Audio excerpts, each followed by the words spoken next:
Welcome to the Coached Podcast. I'm your host, Coach Keren Eldad. Settle in. We're about to make you feel really good. Welcome to the Coached Podcast. I'm your host, Coach Keren Eldad. And in this series, Coaching Masters, we're highlighting master teachers, how they became teachers, what they teach, and why they teach, so that you can see not just the wisdom, but the path behind the wisdom.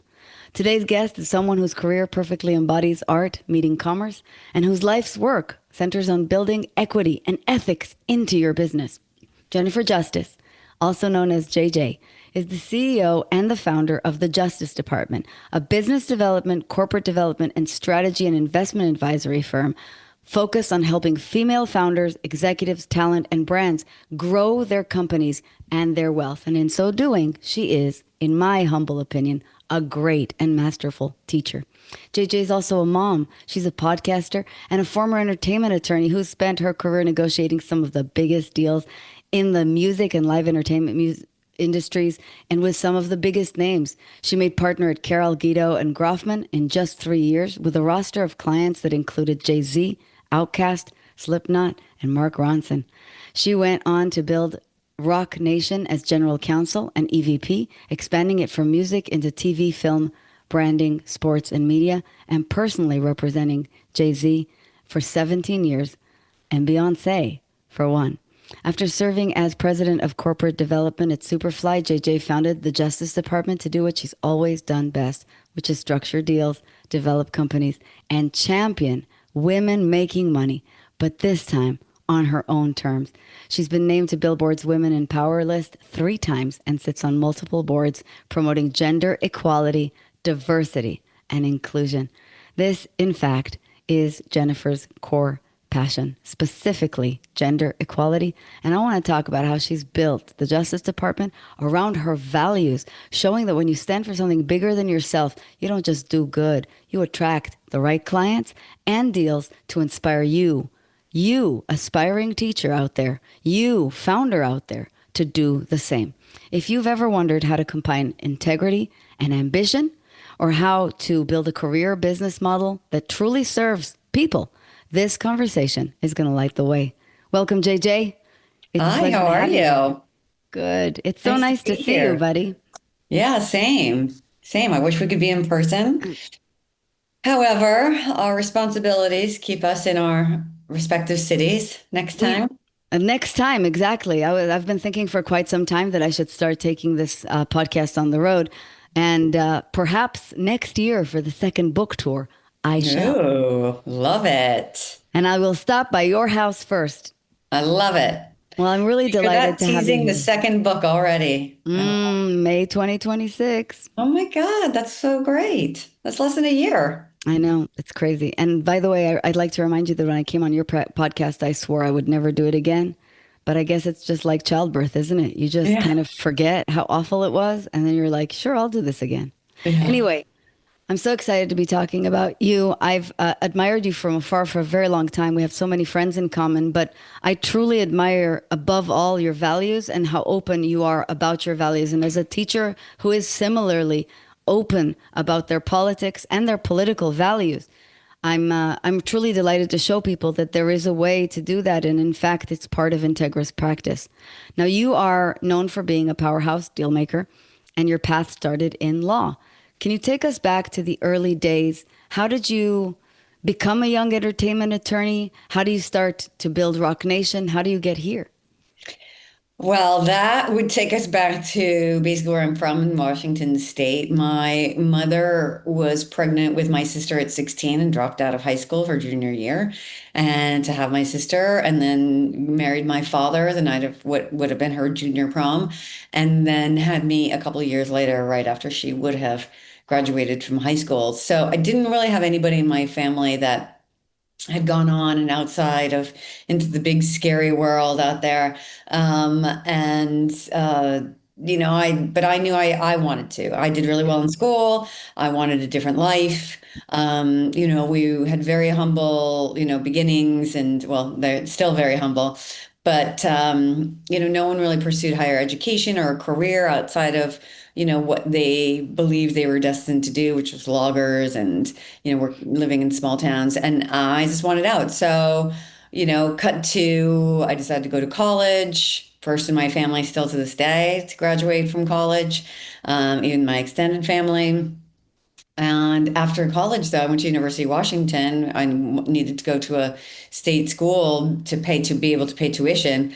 And I still didn't know what to do. I didn't have any mentors, et cetera. So I literally looked to the TV and was like, Yeah. doctor, lawyer, Yeah. private investigator, superhero, which one can I do? And decided to go on to law school because I really wasn't finding anything, outside of insurance sales and wine distribution that, was being like anything that like the career center was like, sending me on these really bad interviews. And I decided to go to law school. I ended up going to Cornell Law School, but in the meantime, the grunge years, had exploded in Seattle. I had been hanging out in that scene during college. Seattle was really small at the time, so you got to know a lot of these people. Oh, I And would have died. yeah, I know. It was pretty exciting when you look back, but like, they were, I was, I had a going away party and some of the people in some of these bands, came and they were like, wait, you're going to law school? We have lawyers and they're women. And I was like, wait, that's a thing? Like I can be a lawyer for musicians. And so that's what I ended up doing. I went to Cornell Law School with the sole mission to become a music entertainment attorney, which was harder than I thought it was going to be. I moved down to New York City. I had been recruited by a big Wall Street firm. And, about a year in there, a guy that worked there was like, look, I have a feeling you want to be a music lawyer. I know somebody who's looking. I did an interview, and got a job in music entertainment. That However, and I know this is a long intro, but I feel this is an important part of the story, is that when I was looking into being an entertainment lawyer, there was this one firm called Grubman and Dursky and Schindler. And they were, I thought, the Holy Grail. They represented Bruce Springsteen, I think it still do, and Wow. Madonna, Oh and my I God. think still do Lady Gaga. Well, Lady Gaga wasn't a thing back then, but they represented a lot of really huge artists at the time. And I, you know, finally got an interview there. That same guy had gotten me an interview there first before the one that actually hired me. And I walked in and I was like thinking, oh God, I'm wearing my like Wall Street suit, and I'm gonna like not fit in. There are these music people. I walked in, it was like dark mahogany bookcases and everybody's wearing a suit. I'm like, what the hell's going on? It was like super quiet. And I started interviewing. I interview with one guy, then the next guy, then the next guy. And then by the fourth guy, I finally was like, are there any women here? Mind you, this is a place that I really wanted to work. I thought it was like, this is my entryway.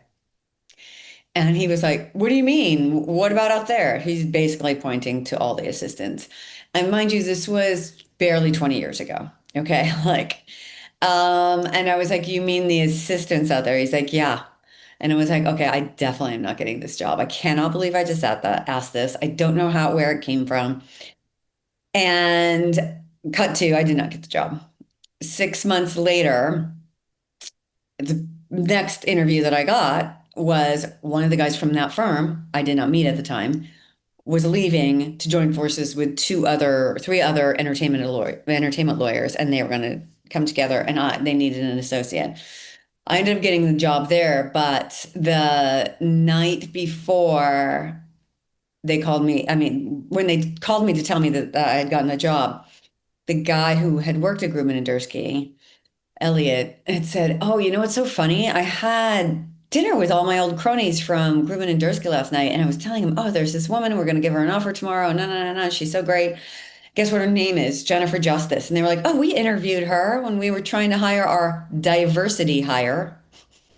Yeah. And he's like, wait, what? Why didn't we hire her? And they said, she's too ambitious. Oh, of course. Because when it comes to a woman, there is such a thing as overly ambitious. Of course, this Yes, does not apply to men. exactly. So That's sorry, an that was a incredible story. very long Yeah, story. no, not at all. It was a really relevant story. And I just want to underline a couple of things that I heard for the audience. The first is childhood matters.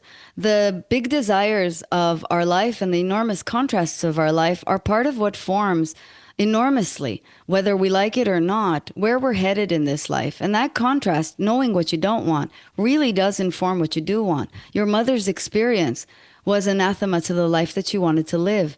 That small town was too. And so you in your life start to discover that there has to be a way out. And of course, you find the institutional way out, which is proper education and so on and so forth. By the way, I'm an unapologetic institutionalist, so I have no problem saying proper education. Yeah. The second thing I want to say that's really outstanding is then your early career moves and you're already bent towards music and justice, no pun intended, really starts to literally move you into the right circles. And that becomes more and more affirmation and more clarity. The path is literally starting to appear. Yeah. And I, when everybody asked me, like, how did you get where you are from where you came? You didn't have a lot of support. You had no financial support, no really emotional support. How could they? They didn't know what I was going to do. They didn't know that path ahead, right? It just seemed scary and like, what if I failed? But I look back and I'm like, I don't know, nature versus nurture. It was not nurture. It was definitely nature in me that was like, I really need to do this. Yeah, Yeah. absolutely. Absolutely. I would have killed for the chance to meet the stars. I was in high school when the grunge movement was happening, and I was completely obsessed with Eddie Vedder to a pathetic extent. So I definitely would have died for that. And then any shot at being within walking distance of Madonna would have been tremendous as well. I know I'm a walking oxymoron. Anyway, can you talk about then how you really do become a young entertainment attorney and then you start basically conquering the world of the biggest names in the industry? One of the reasons I wanted to be a music attorney is I was ambitious. I wanted to be successful. But I knew that, and after going to Cornell Law School, where some of my classmates' last names coincided with names on buildings at Cornell, because I wondered how they got in. They weren't the brightest people. They were very nice, but like, Yeah, they're they also weren't morons. getting good grades. And I could see that this nepotism and wealth could really drive network and opportunity in a way that I had no clue. I also didn't see a lot of women in the workplace, and I thought that was because women just didn't want to work. I did not Yeah. realize the glass ceilings on our head at a very young age in our careers. So I went to law school to, like I said, be an entertainment attorney, but not just because I loved music, but I saw early on that in a big Wall Street firm to be successful, you really needed those opportunities. You needed that. You needed to have gone to private school with your best friend's dad, who is the general counsel at some big publicly traded company. You needed clients, right? But I knew that musicians were from the same background that I was from. And I'd already met a bunch of musicians and had a lot of things in common with them. So I knew that I could get them as clients. And I Yeah. really cared about representing them because I could see very early on that they were just pawns. They were just, products. If one ended up being more popular than the other, then great, and they would get more. But back inside the big record companies, et cetera, they weren't really respected and Yeah. they were definitely taken for granted. And they needed, people to fight for them. So, when I first got to Carol Guido and Groffman, Jay-Z was brand new there. And so I had known who he was because when I was at the big Wall Street firm, I had all these paralegals I was in charge of, and we were literally going through these boxes of discovery at all hours of the night looking for a smoking gun document. And we would play music, and they would play Jay-Z Reasonable Doubt, which is his first album and not super well known. And I got to know it and I loved it. And so when I was interviewing at Carol Green and Gruffin, they were like, oh, well, we have all these artists like Dave Matthews Band and Blues Traveler and Tricky and Sinead O'Connor to Marilyn Manson and Sugar Ray. And we have this young hip hop artist named Jay-Z. And I'm like, oh, well, Reasonable Doubt's my favorite album. They're like, what? How do you even know who he is? And, I started working there and, quickly realizing that if you just kind of apply yourself and give a shit and are passionate about it, that like it moves the needle a lot. It can go a Yeah. long way. And then, because I was out and about and knew other, artists already, I was like, meeting new people and bringing in clients very quickly. And they were like, what is happening here? Yeah. And it was just meant to be for my personality. And so hip hop was also pretty much in its infancy. I mean, look, there was, in the 80s and 70s, there was hip hop, but not like the movement that was the Jay-Z, Yeah. DMX, Wu-Tang, Redman, Method Man, Ja Rule, that went into Eminem, 50 Cent, Kanye. Like that whole thing was like late 90s Yeah. and just exploded. And everybody thought that it was just a genre that would disappear, like disco or something. But obviously, here we are now. Here we are. Um, and it's not just played on hip hop stations. There's also pop elements to it, et cetera. So I just became known as the person who was really good at hip hop, which is also a very difficult portion of the law because it includes samples and copyright and different writers and songwriters. That it was just much different than a rock album that, they wrote the songs and then played the songs. And, started building up my roster really quickly. And that's why I made, partner there in 3 years. I think the word that's coming up for me that explains your magnetism is authenticity. You you said give a shit and do the work, something like that. Mhm. And I think you cannot fake. You can fake doing the work. You can't fake giving a shit. Yeah, that is And true. that is something that's really, really important to underscore here for anyone out there who has not seen the success that they truly want. I want you to ask yourself if you really give a shit. Because the integrity there being off, in other words, if we are in fact overly ambitious, and there is such a thing as toxic ambition, we're essentially looking for the accolades, looking for the opportunities, looking for the money, looking for the bottom line. Nepotism is the only thing that'll save us. But if you're authentic and you actually do give a shit, believe me, the right people will find you just as they found JJ. So, at what point do you decide, all right, I'm out and I'm going to start my own thing? So, I mean, it took a while. I was at that firm for 11 years total, and I had done amazing things, but I quickly saw the glass ceiling on my head. My clients were getting bigger and bigger, and the partners of the firm were slowly starting to take credit and my money and my value. And I had a choice. I could choose me or I could choose the patriarchy.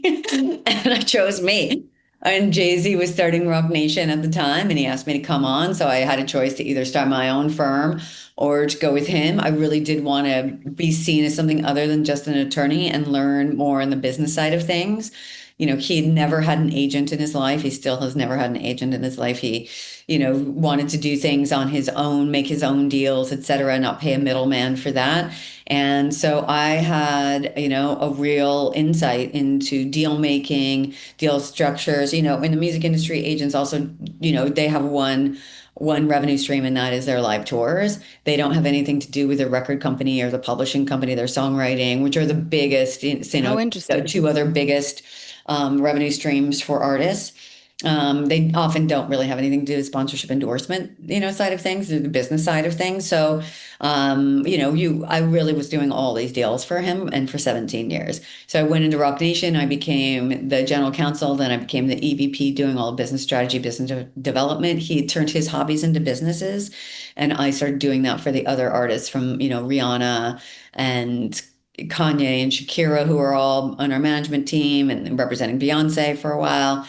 So, starting helping them not only with our legal stuff, but, helping them grow and scale outside of just music. And then, I became very passionate about gender equality very early on in my career because I had represented a lot of executives in the music industry. Yeah. A deal for a guy. He was coming on, he'd been an assistant, and they were like, oh, he's going to be the next new thing, and signing all of these, songwriters. And he was going to be a director level, and he was immediately offered, $130,000 a year and as an entry level director, in the creative department signing songwriters. And there's a woman who'd been in that department already who's being moved up to senior director. So I did, his deal first, and 6 months later, her deal came up, and she was offered $90,000 at a higher title. She'd Yeah. already generated revenue for the company, and I was like, "Why is this okay?" And he was like, "What? Yeah. They're okay with that." I was like, "They don't know that They someone's don't know getting exactly. And 40 there are grand usually more and has stipulations, done right? In the nothing." contracts, there are usually stipulations that you cannot discuss your salary with other people. I Oh, that's remember that. illegal. I remember that in my contracts with You can't, enormous corporations. That was yeah, literally in there. you can't say that. And so that's it. I discovered this, by the way, when I did discuss my salary with other people and found out that other people who were ignoramuses were making more than me. And Yes. then they were like, "You can't talk about it." And I went, "Hang on a sec. That's actually illegal." So Yeah. it's a lot of just fraudulence and Yeah. garbage ethics, let's be generous, going on. But I wanted to interrupt you so rudely just to say that makes my blood boil. That is Yeah. a Me too. phenomenon that still occurs. That is a phenomenon that, as an executive coach, you observe, you witness. I have literally been with clients through litigation against their corporations, enormous corporations, who are discriminating in pay at much larger sums, by the way. And they always say the same thing. So if you take nothing away from this, demand your proper fee. And if you do see something like this and it does make your blood boil, it's probably going to inform your practice. Yeah. I mean, and I would go even further because it's great to have somebody like you as an executive coach to walk them through, but you need a lawyer. You Of need a lawyer. course, You need a lawyer absolutely. to negotiate your deals. And, in the music industry, it was very standard to have a lawyer. It was like a small industry and everybody, it was like your cachet. It was like your thing. It's like, oh, who's your lawyer? And that was like a big deal. And so I, started seeing this on levels, again, like bigger, like you were saying. It's like, we would do a deal for a guy that was getting 750, $800,000 a year, and the woman, the exact same job in the same company, same, family of companies, and she's getting 400. You're like, what? What's It was happening? Yeah. insanity, right? Over and over and over again. And so I just was finally like, look, I'm tired of making money for men by day and trying to overthrow the patriarchy at night. Like, I need to do something that really puts all my experience together, my reputation, my now fearlessness in negotiating on behalf of other people for the right thing. Because when you're negotiating for the right thing, it's not scary, And when I'm doing it for other people in particular, when I do it for myself, it's scarier. But for other people, it's very easy for me, and I have no issues with it. And so I was like, let me just do everything I've been doing for Jay-Z, for, all my other clients, but like hyper focus on women because I kept seeing that they would come to me because they felt vulnerable and didn't feel like talking and being honest, or would not be honest. I don't feel like it. They couldn't be honest with male advisors, whether Yeah. that is a mentor, whether that was a business manager, whether that was an attorney, whether that was an executive coach, because we have this stigma that in business, if we don't know things, that we're already stupid, right? We're already behind. We're not good enough, which is absolutely fucking ridiculous. And, it's ingrained in us from a very young age. But so it's totally normal to feel that way because everything is telling us that we should, but there's zero facts, there's zero basis for it, right? And so I became known to be an advocate for women and getting women what they want. And so I just made that into my business I and love that. started the Justice Department. So we are two different companies basically. One was a law firm, and we represent women in entertainment as talent for sponsorships, endorsements, getting you the right deals, in employment on your way in, getting, negotiating your employment contract, and also the severance agreements, which now there are a ton because since is in office, everybody's masks are off, and they're like, oh, we really don't care if women work here or not.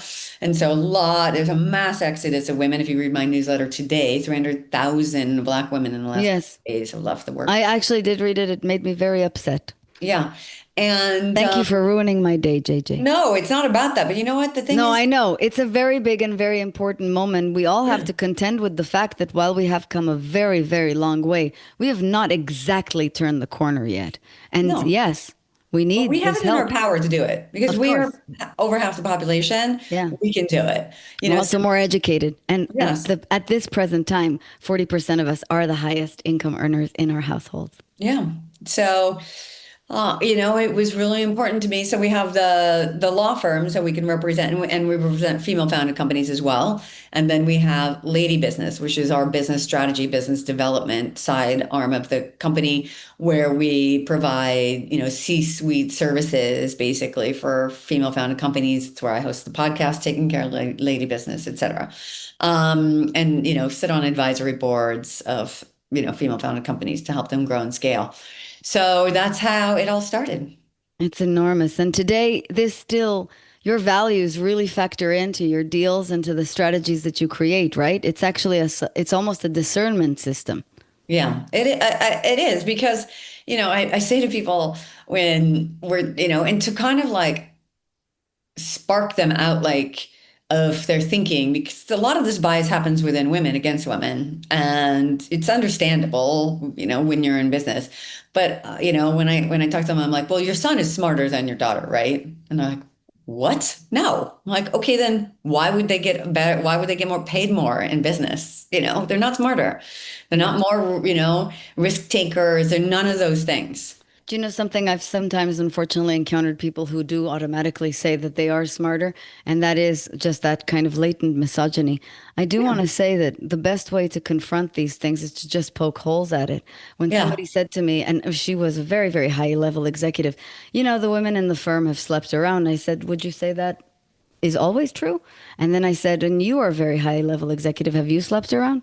All right. So where is that coming from? In other words, just start poking holes by asking Yeah. questions to show that it's not likely to be true. And I think as a lawyer, you have a tremendous advantage here because at the end of the day, no evidence, no case.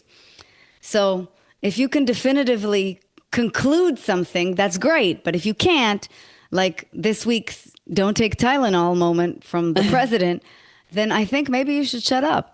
I really Yeah. love this. And I want to talk about how do we make this practical for people. What is your advice for not only the female founders, but perhaps also the enlightened men listening on how they can find their non-negotiable values too, and how they can fuse that with their business strategy? How you find your non-negotiable values? So, I mean, the first thing is really sitting with what you want, you know, what do you want for yourself? And really have to ask yourself this. And once you find what you really, and be super honest. I don't care if it's a Birkin bag. I don't care if it's like, a shit ton of money to get a private plane, whatever it is, make sure that you really want it and it's worth it. And, it could be world peace. It could be a lot of different things, but you have to sit with yourself and be honest. Now, then you have to think, okay, what value have I been assigned in this world? Yeah. Okay. Take away any money that you have from family, from a husband. What would your lifestyle be? And be really real with it, right? Like a lot of women would not be living the same lifestyle. Okay. And that's fine. Okay. But then think about all that you've contributed, all that you've done, and your value. And does that add up to, right? Hmm. And could you get what you want if you've done those exercises? Okay, that is going to first probably piss you off. And Yeah. it's going to, go, okay, now what was it that I did not get? And did I actually go for what I really wanted? Hmm. Did I try? Did I apply myself? Did I ask for it? And I always tell people like we need to ask for it because I see and representing women across the board that 99.99% have never asked for what they truly deserve and Yeah. what are worth and have always been undervalued, underestimated, and underpaid. Always. Yeah. Is part of that the patriarchy? Absolutely. But you can react to that too. Okay. Yes. You can, and I understand that people need jobs. Trust me, I grew up in a cycle of poverty. I have been in poverty my entire life until probably in my 30s. Having like put myself to Cornell Law School, et cetera. Finally, like making some money, but then owing so much in school debt, et cetera. And, it's scary. Okay. But if you're asking for the things that you deserve after you know what you want, right? And see what you've actually been paid and then what you deserve, if you're asking for it and you're not getting it, You don't then just demand it, right? It's not like you go, I want to read somebody's paper on the street. And it's like, can I read your paper on the street? They say no. And I'm like, I demand to read your paper on the street. Okay. I shouldn't have to demand anything from anybody. That's right. That's exactly right. Okay. I should be able to ask for it. And if they're not giving it to me, then I'm asking the wrong person. And it's That's time right. to move on to the next. So maybe you need to take the job. We're not going to give you everything you want, but put one foot in that door and then one foot out that door. Okay. And start looking for the place that's going to give you what you deserve. I love this. This is a true reflection of the abundance mentality, which is not force yourself against the door. Just realize how many other doors there are and understand that you are worth what you're asking for. You bring to mind two quotes that I love and live by. Gloria Steinem's, of course, the truth will set you free, but first it'll piss you off. Yeah. And then, of course, Madonna's. I mean, everything goes back to Madonna for me. She said, people don't get what they want. It's because they don't ask for what they want. And Yeah. it's that simple. It really is that simple. And Gilded, my book, is truly about getting you to the authentic understanding of what you truly want so that you can create a life that feels good, not a life that looks good. And too many of us, I believe, are settling for something that looks okay and that is just jam packed with ugly compromise and Faustian Yeah. bargains. Yeah. So, how do you maintain this level of integrity and authenticity and your values in your own career as success takes off?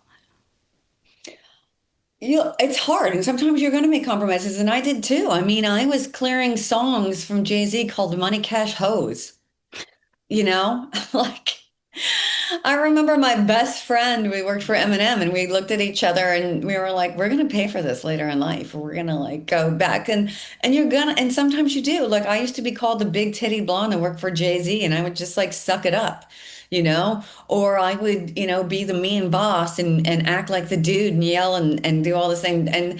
And then it just like didn't feel like I listened to myself after a while, and I didn't have the leverage I do now. I didn't have the experience I do now. I didn't have the emotional intelligence that I do now. And so, you have to forgive yourself. Yes. You will make those mistakes. You will do some stupid shit. You don't come out of the box perfect. You have to make these mistakes to know and grow from them. But what I did know is I had an innate sense of, representing Jay-Z, he was a former drug dealer. Yeah. Everybody knows, everybody wrote, read the book. That became who he was. He was so underestimated. They thought, oh, he's going to have a few hits. Remember, he retired at one point. No one remembers this. I And do. I'm old.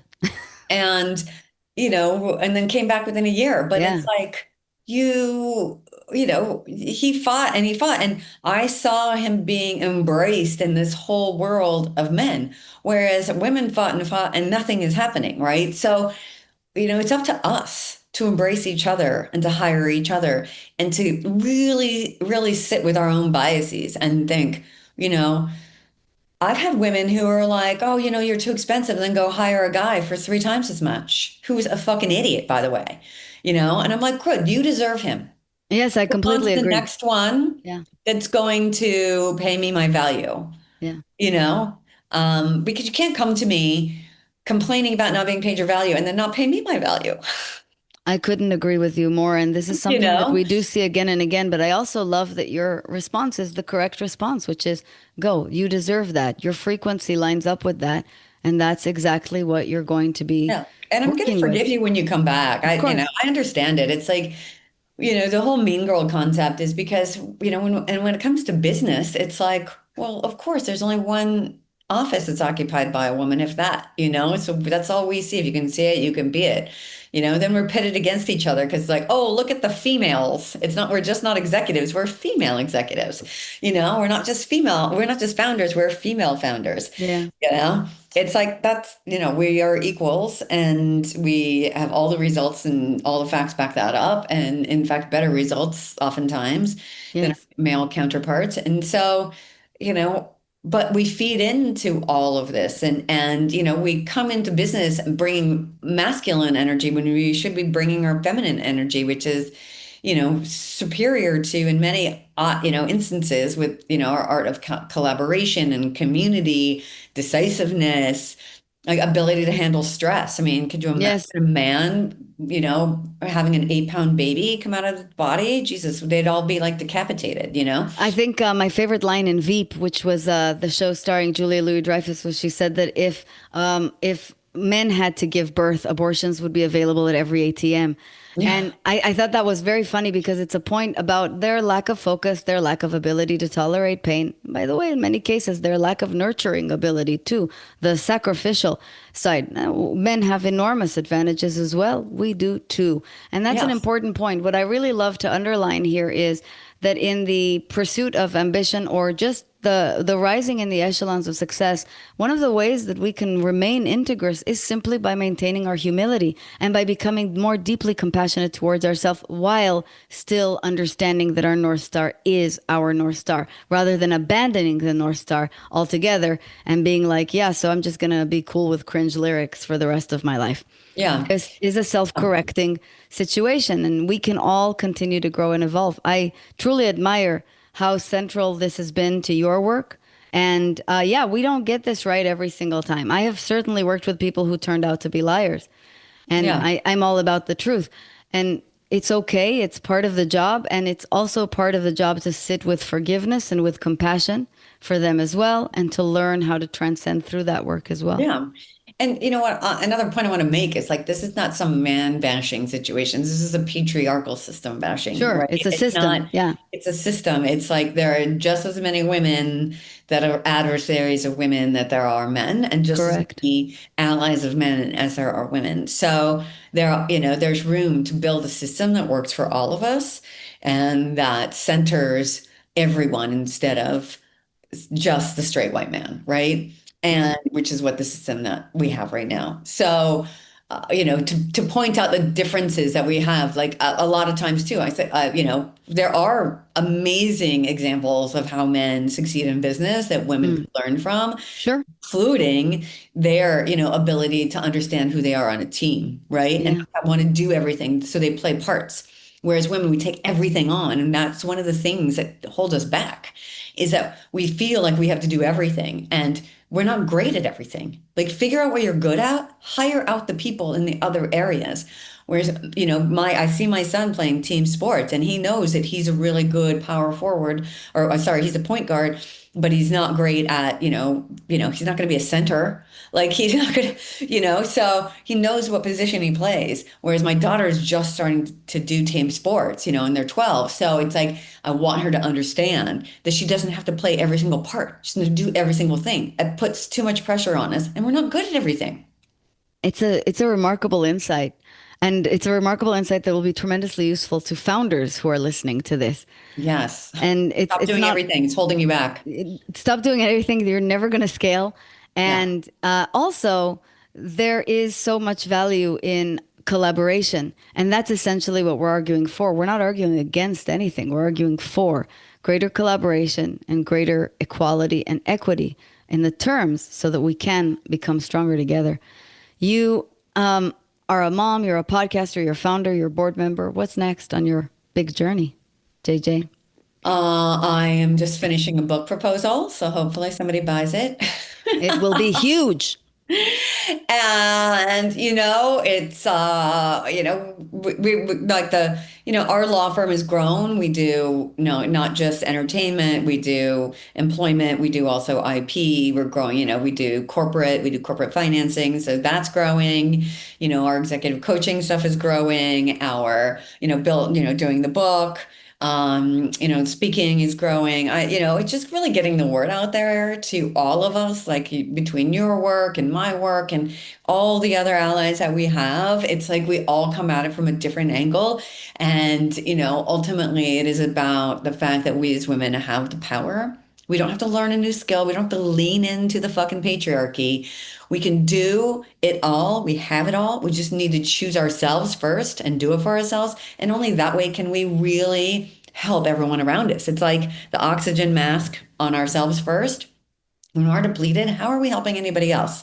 If we're not going after what we're worth, or what our value is, then are we really showing our kids that that's what they should be doing? They're not seeing that, you know? Yeah. And putting yourselves and others, putting others first and doing it for them is not helping anybody because it honestly leads to a lot of resentment Hmm. and anger, which is where we are now, with a gender war. It shouldn't be a gender war. Like we can, we could go inside and we don't have to be put in these places, but we have to say that we don't want to be in these places. We don't have to just get in the places and be like, okay, now I don't want it. It's like, no, you knew you didn't want it from the beginning. Let's be honest. Yeah, I completely agree. This could be a moment of enormous catharsis and synthesis instead of this nonsense. I've been thinking about this a lot in my own life. I've far out earned my husband, like so many of my friends and my clients. I think this should be a wonderful thing, not a bad thing. You should get on board. This is amazing. And instead, there's a backlash. It's a shame. It's a shame. And by the way, I'm rooting for all of the men too. I think everybody Yeah. should rise to their full potential and join forces. What do you want our listeners to check out? Where can they find you? What segments of the business should they look up? Well, our website has a lot of it at www.thejusticedept.com because that other one did not buy it on GoDaddy like I did. And the URL. You can find us on Instagram at thejustice.dept, on TikTok at Taking Care of Lady Business. Listen to the podcast. Keren has been on it. It is an amazing episode. And I'm at Jennifer Justice L on Instagram. You can, we're everywhere. YouTube. You can find us anywhere. Not a lot of women not named Jennifer Justice. There are It's a true. few, but not a lot. So you can find me pretty easily. It's Yeah. very lucky, and I follow you on all of these magnificent portals. We'll link everything below. Thank you so much for coming on the show. It's Thank you. been a really big honor sharing your incredible journey. I didn't know the entire story. I don't know the entire story, but I really feel like I know you a lot better now. And I truly want you to know that your work is an inspiring example of ethics and badassery. And I love when those things coexist and that the role model exists for other people who want to build wealth and impact without compromising their values, or as I would put it, without selling their soul. Exactly. Thank you. Thank you. To our listeners, if this conversation has sparked deep inspiration and resonance within you, please subscribe, leave us a review, and come back for more. It really does help people discover the show and allows us to bring you more content like this. We have been flying high, and we're so grateful for each and every one of you. This has been another episode of the Coached Podcast. Until next time, keep learning, keep leading, and keep living into your reinvention. See you next time.